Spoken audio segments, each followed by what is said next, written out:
Question 12. If the lateral surface of a cylinder of height 5 cm is 94.2 cm square, then find the radius of the base volume of the cylinder used by equals to 3.14. चलिए इसे देखते हैं कैसे solve होगा ये। इसमें हमारे पास question number 12 में गिवन क्या है। सबसे पहले हमारे पास गिवन क्या है, रेडियस है ना।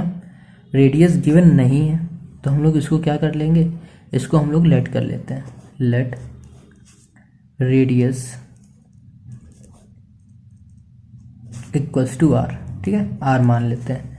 ठीक है, और हमारे पास गिवन क्या है, लेटरल सरफेस एरिया हमारे पास कितनी गिवन है, 94.2 सेंटीमीटर स्क्वायर। और भी कुछ हमारे पास इसमें गिवन था क्वेश्चन नंबर 12 में। और क्या था गिवन हमारे पास,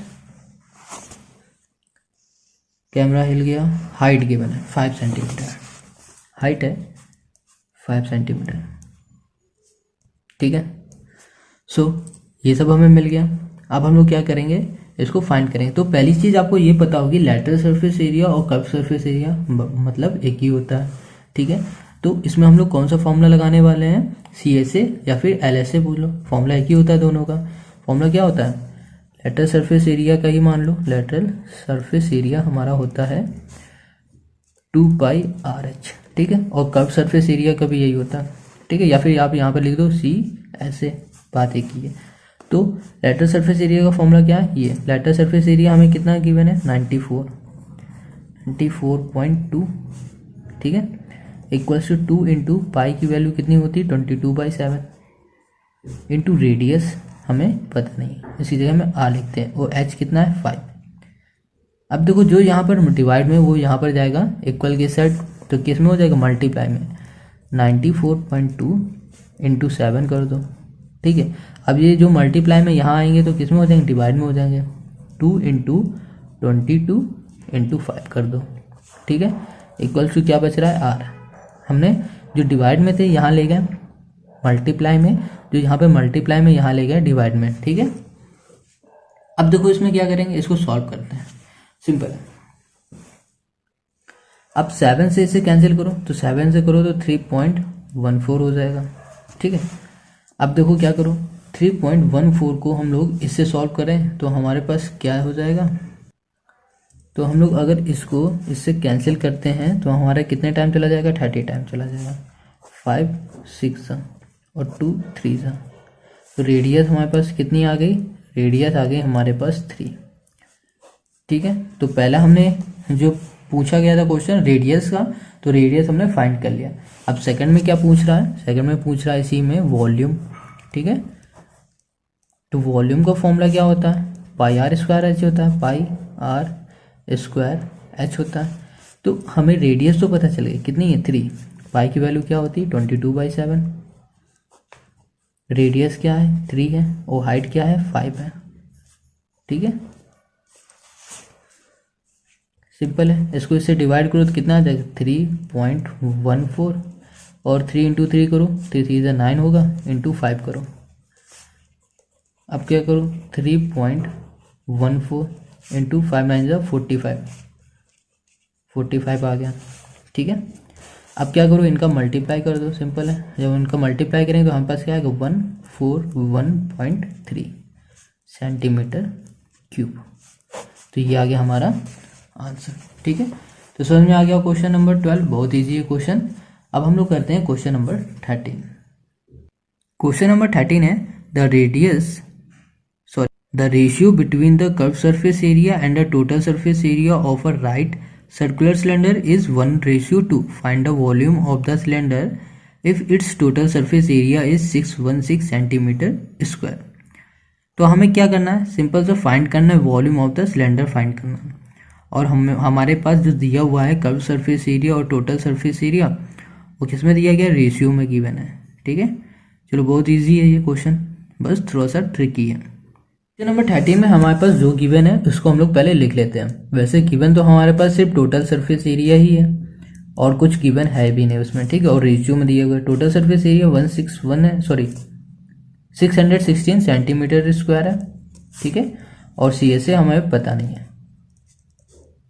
CSA मतलब कर्व सरफेस एरिया, TSA मतलब टोटल सरफेस एरिया। ठीक है, और इसे हमें दिया हुआ था किसमें, रेशियो में दिया हुआ है, टोटल सरफेस एरिया, और सी एस ए हमें दिया हुआ था रेशियो में, तो C S A divide by T S A क्या हो गया हमारे पास 1:2। ठीक है, तो देखो ये टी एस ए हमारा डिवाइड में इधर चला जाएगा तो किस में हो जाएगा, मल्टीप्लाई में, तो सी एस ए, ठीक है, equals to 1/2 into T S A. ठीक है, तो C S A equals to 1/2 into T S A, total surface area कितना हो गया 616। देखो टी एस ए हमारे पास गिवन है ना, ये है, तो अब हम लोग इसको क्या करते हैं, डिवाइड कर देते हैं, तो इसमें आ जाएगा 308 आ जाएगा, तो हमारे पास सी एस ए हमें मिल गया। सिंपल सी बात है, 308।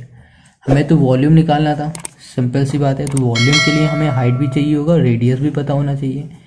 तो अभी हम तो सिर्फ सी एस ए फाइंड कर पाएंगे, और हाइट और रेडियस कैसे फाइंड करेंगे, तो ये भी हम लोग देख लेते हैं। ठीक है, तो जैसे हमने अभी यहाँ पे लिखा था C S A T S A equals to 1/2, यहाँ पर अभी हम लोग फिर से लिखते हैं C S A divide by T S A, जो कि हमारे क्वेश्चन ने कहा था।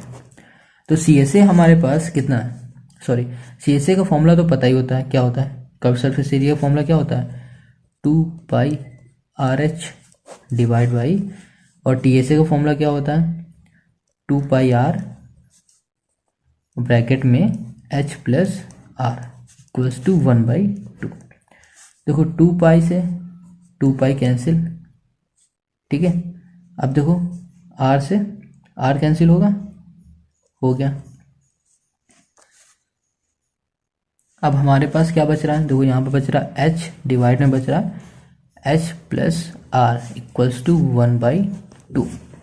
ठीक है, तो अब इसको क्रॉस मल्टीप्लाई करो, 2 यहाँ चला जाएगा तो 2h equals to h plus r, तो h यहाँ प्लस में यहाँ चला जाएगा माइनस में, 2h minus h equals to r, तो r हमारा कितना आ गया, r हमारा कितना आ गया h इक्वल्स टू आर। मतलब ये हुआ जहाँ पर r होगा वहाँ पर h लिख सकते हैं, h होगा जहाँ पर वहाँ r लिख सकते हैं, मतलब ये दोनों हमें बिल्कुल क्लियर पता चल गया।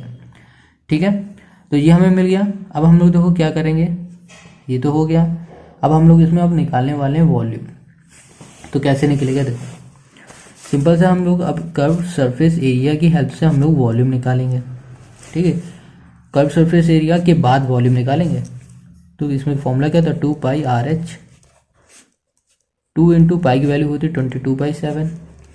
रेडियस हमें कितनी मिली, रेडियस की जगह पे हम लोग लिख देंगे r लिख देते हैं। ठीक है, r लिख देते, और h की जगह पे हम लोग लिख देते हैं r, समझ रहे हो। और सी एस ए की वैल्यू कितनी थी, हमें पता ही है सी एस ए की वैल्यू कितनी थी, सी एस ए की वैल्यू थी हमारे पास 6, हमने निकाली थी 308। अब देखो क्या करो, यहाँ लिखो 308। ओके, अब यहाँ पर हम लोग क्या करते हैं, इसको कैंसिल करते हैं, 308 इसको इससे मल्टीप्लाई करो तो कितना आ जाएगा 44, ये इधर चला जाएगा तो डिवाइड में 7 हो जाएगा, equals to r into r square. समझ में आ रहा है, ये बहुत ईजी है ये। अब क्या करेंगे, इसका इससे हम लोग डिवाइड करते हैं, तो 44 को इससे करेंगे तो 7 टाइम चला जाएगा, और 7 से क्या होता है 49 होता है, 49 इक्वल्स टू r स्क्वायर। तो स्क्वायर हटेगा, यहाँ पर रूट हो जाएगा, तो रूट 49 इक्वल्स टू r, तो यहाँ पर क्या बचेगा 7 इक्वल्स टू r। तो हमारे पास रेडियस कितनी आ गई, r। रेडियस भी अब हमें पता चल गई है और हाइट भी है, तो सिंपल सा अब हम लोग यहीं पे वॉल्यूम फाइंड कर लेते हैं। ठीक है, तो वॉल्यूम का फॉर्मूला तो पता ही है क्या होता है, πr²h।